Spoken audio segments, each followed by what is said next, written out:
Hey guys, and welcome back to another R.L Stine Nightmare Hour reading. So I figured this will be the last story out of our lovely book, and I will attempt to write my own short horror story. A little bit of a mouthful. And no, I don't edit my videos, and no, I don't put a thumbnail because I'm lazy. Alright, so what we're going to be starting with is, or ending off our little read here, is with the Nightmare Inn. I don't know if y'all can see that. So, how's about we get started? So, like I did in my last video, in the video before that, I'm going to read the intro, and then we're going to get on to the story. Because I figure reading the intro will give you a little backstory and a little insight on how and why he wrote said story. Alright, so here we go. Imagine a New England inn, a beautiful old house with endless carpeted halls and dozens of luxurious rooms, a swimming pool, tennis court, and lush gardens. A nice place to vacation, I thought, but there was something eerie about this place. I was the only guest. The only person in the pool, the only one in the restaurant, and everywhere I went, I could feel the eyes of the staff members watching me. In the middle of the night, I lay awake in bed, listening to the silence. I sat up when I heard a key turn in the lock. My door creaked open, and I heard a voice whisper, "My room, my room." The door closed again, but I never got to sleep. Who was that? What did he want? The next morning, I was still the only guest. The inn gave me the idea for this story. It's about a girl who finds herself all alone in a creepy old inn, except for one other guest she wishes had never appeared. Ooh, I honestly got kind of creeped out. I know I'm in a lidded room, but I got like chills up my spine with that. The car bumped up the gravel path to the inn at the top of the rocky hill. Jillian groaned. "This can't be it, Mom. It can't be. Look at this place." Mrs. Warner stopped the car in front of the old sign swaying in the wind. The words, "Night Inn," were etched in the wood. But after night, someone had... What? But after night, someone had scrawled "Mare" in black paint. Oh, I got it. So someone scratched in "Nightmare." Okay, got it. Making the sign read, "Nightmare Inn." "It looks like a haunted house in a horror movie," Jillian grumbled. Jillian's mother sighed. "The inn was beautiful once. My family came here every autumn when I was a little girl." She parked the car a few feet away from the front door. "They didn't tell me the inn needed this much work. I guess that's why it's for sale. At such a good price." Jillian stared?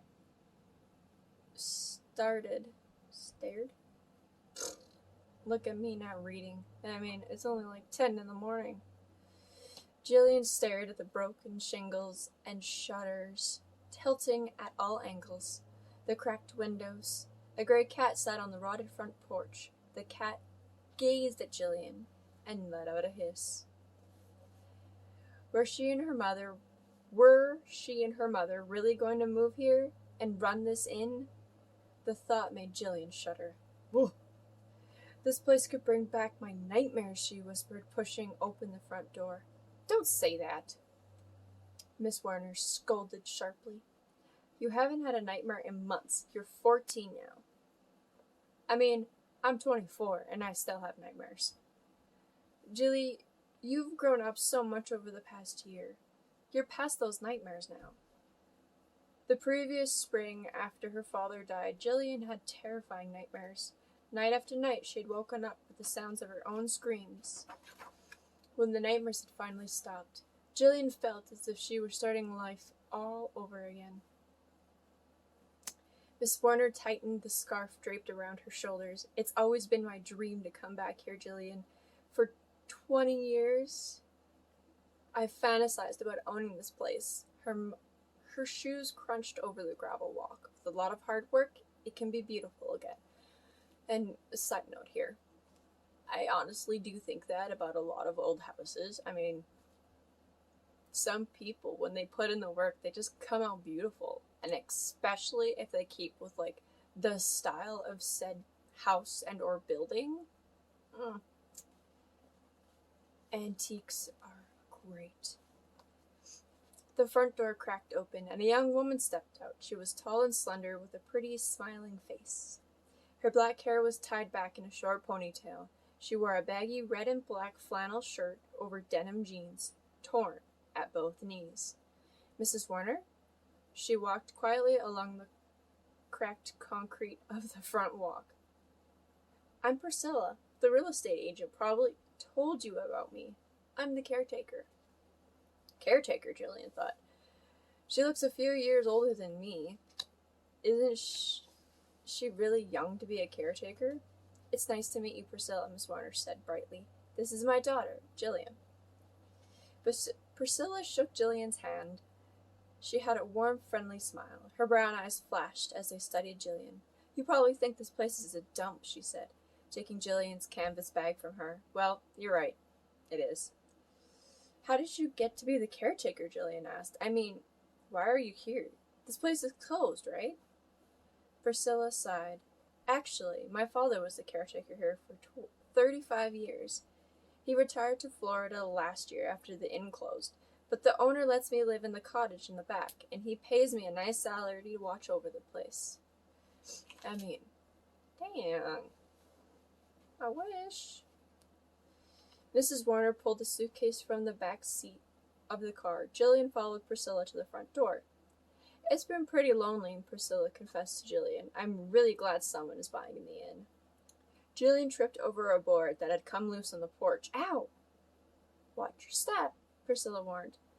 I've been meaning to fix up the front here, but it's just more work than I can handle. She led them inside. Careful, some of these floorboards are loose. Sorry, I have a bit of dyslexia, so I put words that I read at the end of the sentence, in the middle of the sentence, and then I try and finish it, and then it just goes all jumbled. Jillian stepped out of the bright sunshine into a dark, dreary hallway. Most of the lights inside the house were burnt out. The ragged carpet had big, wet spots and smelled of mildew. Are these rats? Jillian asked. Priscilla shook her head. Are there rats, not are these rats. Jesus. Priscilla shook her head. Not too many. She stopped in front of room 17B and shoved a key into the lock. I fixed this room up for you, she said. New curtains and everything. She turned to Jillian. I also hooked up a TV. We don't have cable, but you can find a few stations. Thanks, Jillian replied uncertainly. The room was clean and pretty, but really small. There was only one bed, and her and her mom would have to share. Anything you need, I'll be out back, Priscilla said, smiling at Jillian. Maybe we can go into town later. I'll show you around. Jillian thanked her and watched Priscilla walk down the hall. Then she closed the door and turned to her mother. Look at this place. We have to get out of here, she cried. Mom, this is a bad idea. I mean, really bad idea. We have to go home right now. Calm down, Jilly. Take a deep breath, her mother said. She tested the bed with her hand. The springs creaked. We only have to stay for one night. I'll go into town right now and close the deal. We can leave first thing in the morning. No, Mom, Jillian protested. You never have to see this place again until it's all fixed up, Mrs. Warner promised. She checked her watch. I'm late. They're waiting for me at the real estate office. Mom, you mean you're just gonna leave me here? Jilly, there's nothing for you to do in town. Besides, you've got piles of homework, remember? How can I do homework? Jilly asked. There's no desk. Then watch TV. Mrs. Warner grabbed the car keys and hurried out the door. Please, Jillian, I'll be back in a few hours and we'll get some dinner. Why don't you go exploring? There might be some real treasures left in these rooms. Yeah, for sure. Jillian rolled her eyes and closed the door to the room. Jillian read her government textbook for a while, but the wooden chair was hard and uncomfortable. She slammed the book shut. "I'm so bored," she sighed. Climbing into the creaky bed, she settled back and shut her eyes. So bored. This is so not fair. I mean, she sounds like every other 14-year-old that doesn't want to do anything that her parents ask her to do. Or her parent. The floorboards groaned under Jillian's shoes as she made her way down long, dimly lit halls. The air felt damp and smelled of stale cigarette smoke. She opened the doors and peered into the room. Most of the lights didn't work, so she couldn't see much. Humming to herself, Jillian turned a corner. She held her breath and listened. What was that sound? Was it the cat paddling down the hallway? Jillian listened carefully. She heard the sound again. A fluttering sound? A bat? "I think I'll go back to my room," she decided. "I've had enough exploring." But which way back?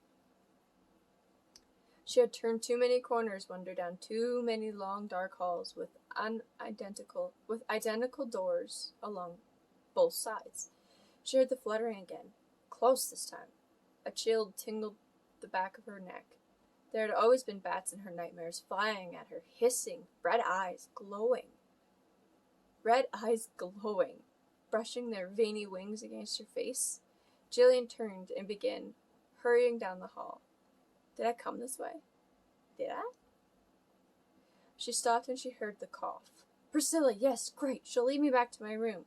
She heard another cough, then the creak of a floorboard. She spun around. Priscilla, it's me, Jillian. Warner. No reply. Then she saw a sliver of light escaping from under the door at the room at the end of the hall. Another chill ran down her back. Priscilla, are you there? Jillian walked up to the door and pressed her ear against the dry wood. Silence. Priscilla, she called out. A man's voice, deep and sharp. Go away. It's not Priscilla, Jillian realized with a gasp. Go away, please, the man shouted from the other side of the door. Just go away. But, Jillian sputtered, confused. Who are you? And what are you doing here? She leaned against the door to hear the man's reply. To her shock, the door flew open. She tumbled into the room. A young man stood hunched over a bed, covering it neatly with a dark blue quilt. Perhaps a book were stacked on Papers and books were stacked on a small desk in the corner. Please go away, he whispered. His red-rimmed eyes gaped wide. Who are you? And what are you doing here? Jillian cried. He seemed more frightened than I am, she thought. The man took a step back, stumbling over a leg of the bed. My name, it's James, he replied, clasping his hands together. Please go away, for your own good. Please, before it's too late. I don't understand, Jillian said, crossing her arms in front of her to stop from shaking. James swept a hand nervously through his greasy, tangled hair. Listen carefully. I'm warning you. Leave this inn before tomorrow night. He looked so frightened, so pitiful, that Jillian felt braver. I'm not going anywhere unless you tell me why. James uttered a sharp cry and gestured wildly with both hands. I'll tell you why, he screamed. Tomorrow night is a full moon, and I'm a werewolf. Jillian laughed before she could stop herself. The young man was breathing rapidly now, his chest heaving up and down. I'm trying to save your life, he said. I'm a werewolf. Every month before the night of a full moon, I leave my family and hide here in this inn. I lock myself in this room to make sure I don't hurt anyone. Jillian felt her throat tighten. He's serious, she realized. He really believes what he's telling me. I become a raging animal, James said, turning his eyes to the moonlight pouring in through the window. And then I could tear you into bits. I can't help it. Jillian swallowed hard, stared wide-eyed at him. He let out a long, sad sigh. Then he pushed Jillian to the door. Startling, she jerked away from him. Just go. James said. For your own safety, at 10 o'clock tomorrow night, the moon will be at its peak, and I will change into a roaring beast. I'm leaving, James told him. You don't have to worry. Tomorrow will be long gone by 10. Mom and I are leaving this horrible place first thing in the morning. Good, he said. His red-rimmed eyes burned into hers. Please go. I really don't want to hurt you. She spun away from him and ran, her shoes thudding loudly over the ragged carpet, breathing hard. She turned a corner, and then another, and then finally found her room. She burst into the door, slammed it shut behind her, and with a frightening cry threw herself into the bed. You fell asleep early. Mrs. Warner's voice floated into Jillian's mind. Jillian sat up in bed, feeling dazed and not sure where she was. Her mother frowned as she pulled her gloves off. I'm sorry you were bored, Jillian. I'm afraid I have bad news. Blinking herself alert, Jillian raised her head. Bad news? I couldn't finish the purchase today, Mrs. Warner said with a sigh. Some other people are making bids too, so we can't go home. We have to stay one more night. No, Jillian yelled. We can't stay, I promised. Mrs. Warner sat beside Jillian and took her hand. Jilly, what's wrong? A werewolf, Jillian said. There's a man hiding here, Mom. He says he's a werewolf, and I promised him. Mrs. Warner squeezed Jillian's hand. Another nightmare? I'm so sorry, honey. Do you want me to call Dr. Meyer? No, Jillian jumped to her feet. I didn't dream it. He's here. He's dangerous, Mom. We have to go. Right now. Her mother sighed. Your nightmares always seem so real. She stood up and moved to the door. Show me. Come on. Show me the room. Show me where he's hiding. She reached out to Jillian. Jillian pulled back. Then she changed her mind. Okay. Oh well. Her legs trembled as she led the way through the long, twisting halls. She stepped in front of the door at the end of the hall. I think this is it. I think he's there. Mrs. Warner stared at Jillian, then biting her bottom lip tensely, she stood up and knocked on the door. No reply. She turned the doorknob and pushed the door open. The room was dark. Mrs. Warner fumbled for a light switch and clicked on a ceiling light. Holding her breath, Jillian peered into the room. Empty. A bare mattress hanging over the bed frame. One broken dresser drawer on the floor. No one here. No sign that anyone had been in the room. Jillian shut her eyes. She felt her mother's hand on her shoulder. It was a dream, Jillian moaned. It was just a dream. Mrs. Warner squeezed her shoulders tightly. Dr. Meyer said you might have a nightmare from time to time. Forget it. Push it right out of your mind. Let's go have some dinner. Jillian spent the next morning helping Priscilla hang wallpaper in the front entryway. Then Priscilla drove them into town. They had lunch at a quaint New England chowder house. Then they prowled the shops and antique stores of the little town. On the way back to the inn, Priscilla turned to Jillian. I heard you had a nightmare last night. Jillian shuddered. Sometimes I have bad nightmares, but I really don't want to talk about it. Priscilla nodded. Sorry. Hours later, back in the room, Jillian glanced at the clock radio, almost 9:30. She gazed out the window. It was dark out now. The pale yellow moon floated low in a purple sky. The full moon. Mom? Where are you? Jillian shouted out loud. Come back. I don't like it here. This place is giving me the creeps. Sighing, she turned on the TV, but nothing but static.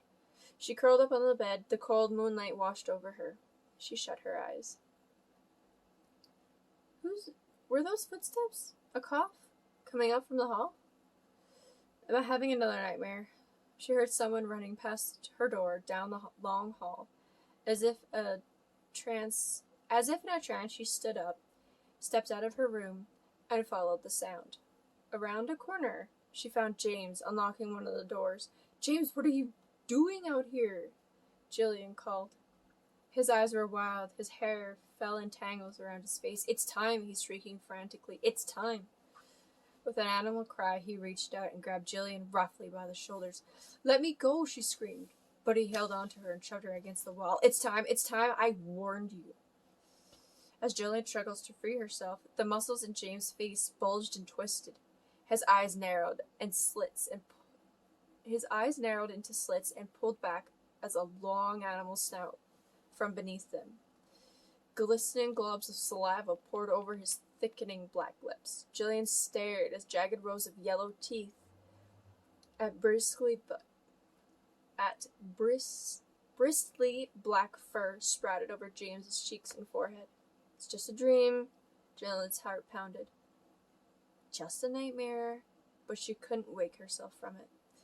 The growling werewolf lowered his teeth to her throat. With a cry of terror, Jillian pulled free. She rolled away from him, dazed and dizzy, staggering a few steps, then started to run. "Help!" she cried out when she saw Priscilla looping quickly toward them down the long hall. "Priscilla! Oh, help!" But as Priscilla came into the light, Jillian froze. She saw thick fur sprouting over Priscilla's face and hands. Saw Priscilla's lips pulled back in a ferocious snarl over jagged rows of pointed teeth. "Two werewolves?" Jillian cried out in terror. Priscilla raised fur-covered arms. Animal claws shot out from her padded wolf paws. She leaped at Jillian with a deep roar. Screaming in horror, Jillian staggered back to the wall. "She's mine," James roared. "Get away." Priscilla opened her frothing wolf jaws in a furious growl. "No, she's mine." In a rage, Priscilla leapt into James's chest and knocked him to the floor. As he fell, James raked his claws down Priscilla's cheek, cutting into her flesh. Priscilla howled. 4 rivers of bright red blood bubbled up and flowed over the thick, dark fur of her cheeks. Jillian huddled against the wall as the werewolves battled, rolling and wrestling over the carpet, punching, jabbing, tearing at each other. She took a deep, shuddering breath. Then she pushed away from the wall and forced her legs to run. The furious wolves growled, rang in her ears as she bolted down the hall. "Run, Jillian! Don't look back, just run!" Into her room now, she slammed the door hard and turned the lock. The fierce animal growls echoed down the hall. Jillian threw herself onto the bed, her whole body trembling. She clamped her hands over her ears and shut her eyes. When Jillian opened her eyes, Priscilla was leaning over her. A smile spread over Priscilla's pretty face as Jillian slowly lifted her head. "What?" Jillian murmured, her throat dry, her tongue thick. "Where am I?" Blinking hard, she saw that she was under the blanket in her bedroom. "I heard you scream," Priscilla said. "I was passing your room and I heard you scream, so I looked in." Jillian took a deep breath and tried to clear her head. Priscilla patted her head. "It must have been a really bad nightmare," she said softly. "Sometimes people have had bad dreams when they stay here. Maybe it's why they call this place the Nightmare Inn." Jillian heard a cry at the door and saw her mother bursting in. "Jillian, what's wrong? Why are you screaming?" Priscilla turned and offered Mrs. Warner a reassuring smile. "Everything is fine. Jillian had a nightmare, but she's fine now." Mrs. Warner gasped. "Another nightmare? Oh, Jillian, I'm so sorry." "Don't worry. I'm okay, Mom," Jillian said, sitting up. She sighed. "Just another dumb dream." "Thanks for looking in on her, Priscilla," Mrs. Warner said. "That was really nice of you. And oh, was that on your cheeks? It looks like a nasty cut." Glancing at Priscilla. Jillian glanced at Priscilla's face and gasped. Priscilla rubbed her fingers gently along the 4 dark lines down her cheek. "It must have been the cat." She narrowed her eyes at Jillian. "It had to be the cat. Right?" "Wow." So, What do you guys think of the story? Comments down below. Don't forget to subscribe, like the video. Do what you will. But to me, I really like that video. I really like that story. You know, I thought it was gonna be like a ghost story, but, it turned it upside down and made something better. So, I think I'm gonna write my own short horror stories, and or if you guys want more of the Nightmare Hour by R.L Stine, don't be afraid to let me know. Put it in the comments down below. If you guys have any ideas of what I should write about, I mean, I have a couple myself, but it's gonna take time. So maybe in between writing the story, I'll just keep reading stories out of the book. I mean, I think we have, here, let me see here. 1, 2, 3, 4. We have 7 more stories to go through in this book. Then we'll be finished. So I think that's what I'll do. I'll write a story, and then if I'm not done said story by tomorrow or the next day, I'll just read out of the book. I mean, I don't mind reading. I mean, if you guys think I'm annoying, just let me know. If you guys want to see different content, then just let me know. Because I'm not afraid to switch it up. I do enjoy making videos, so it is what it is. Alright guys, I'll see you in the next one. Bye.